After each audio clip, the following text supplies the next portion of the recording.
All right, our next guest, Ed Buffman, served aboard the USS Missouri, and he saw combat in the Pacific. He was present for the kamikaze attacks, shore bombardments, and numerous enemy engagements. Ed was also on board the Missouri during the Japanese surrender. So, a round of applause, we can welcome Mr. Ed Buffman.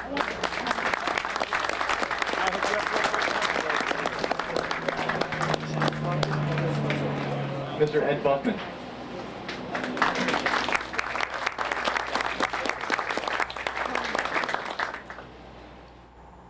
Good morning. Hear me? Yep. You have to press the button? No. Okay. Good morning. My name's Ed Buffman. I'm a World War II combat veteran. I served from 1944 to 1946 on the great battleship USS Missouri, BB-63, as a gunner's mate, second class. I have the honor of being considered a plank owner, which is a piece of the deck for you folks that weren't in the Navy. Since most of us, since most of us were in our late teens and early 20s, we didn't really know what fear was. We just did what needed to be done and didn't think twice about it. I served with a truly great bunch of guys. One of my duties was gun captain to 25 sailors who manned a battery of 5 20mm guns located portside midship. We manned this station during general quarters and also condition 1 in the AA battery every morning at dawn when we were aware in the Pacific of kamikaze attacks. The Missouri was in some of the worst kamikaze attacks in World War II. It was especially difficult when we were off the coast of Okinawa and Iwo Jima, especially Okinawa. We were hit by a Japanese kamikaze on April 11th on the port side of the ship. The plane burst into flames. One of the plane's machine guns stuck in a barrel of one of our 40mm. That's the machine gun in the wing of the Japanese kamikaze. The Japanese pilot was cut in half and rolled onto our deck. Believe it or not, we buried him the next day with full military honors, which is, we didn't like it, but we were ordered to do it. On April the 16th, we were under constant air attack, day and night. The Missouri shot down 11 and a half. The half means another ship assisted us in shooting down the kamikaze.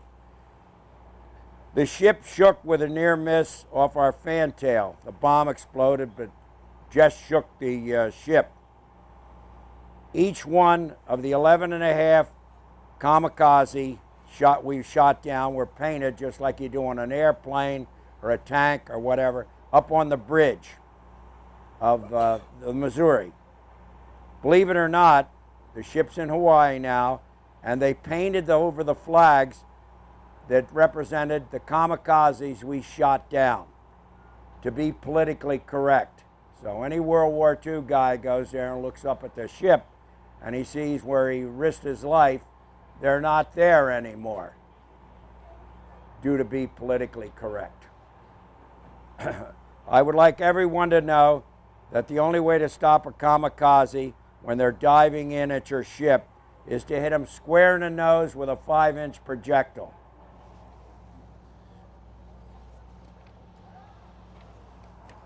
Operating off the coast of Japan, the Missouri and its task force were under a blunt effect of Pacific typhoons. There were 3 or 4 of them hit, but on the 5th, June 5th and 6th, several of our destroyers were sunk. 3 sailors from the USS Missouri were washed overboard during a howling storm. The Missouri participated in Task Force 38 and 58, bombarded Iwo Jima, Okinawa, Kyushu, and the first air attacks on Tokyo, Japan, since the Doolittle raid in 1942. The Missouri was in carrier group that sank the Japanese battleship Yamata on April 7th, 1945. The Missouri received 3 bronze battle stars for these engagements. Because of their incredible speed, 4 Iowa-class battleships, the Missouri, the New Jersey, the Iowa, the Wisconsin, were in Task Force 38 and 58. That's called the Fast Carrier Task Force, to protect aircraft carriers. That was our main job. They could cruise at 34 knots as long as needed. They're the fastest battleships, the 4 of them, in World War II. I might add, King George V also cruised with us. There they had 1 battleship that could keep up with us, the British. On August the 14th, 1945, these are facts that I'm going to give you now that some people don't know happened prior to the surrender or during the surrender. This is on August 14th when the Japanese surrendered, not September 2nd, the official surrender. Admiral Halsey, who had his flag on the battleship New Jersey, was ordered by President Truman, transfer your flag to the Missouri. Now, the reason for this is to have the formal surrender held on the Missouri is because President Truman's daughter christened the Missouri. And of course, Truman was from Missouri. So that's why the USS Missouri gets all the credit. There's lots of battleships did just as much as my ship, but that's the reason they get it, because of the president. Of course, we're glad to take it. Admiral Halsey had the decks. Our decks were painted gray all during the war. Admiral Halsey had the Missouri decks, which were painted gray, scraped for the surrender. After seeing what he looked like them, he said, no, repaint them again. The Missouri was out of gray paint, and therefore we had to borrow some from the battleship Iowa. They gave us only enough paint to paint one side of the ship, the starboard side of the ship. My 8th Division commander, Carl Rosman, was told to bring the Japanese contingent aboard the Missouri for the surrender on the starboard side. Don't let them see the port side, the unpainted side.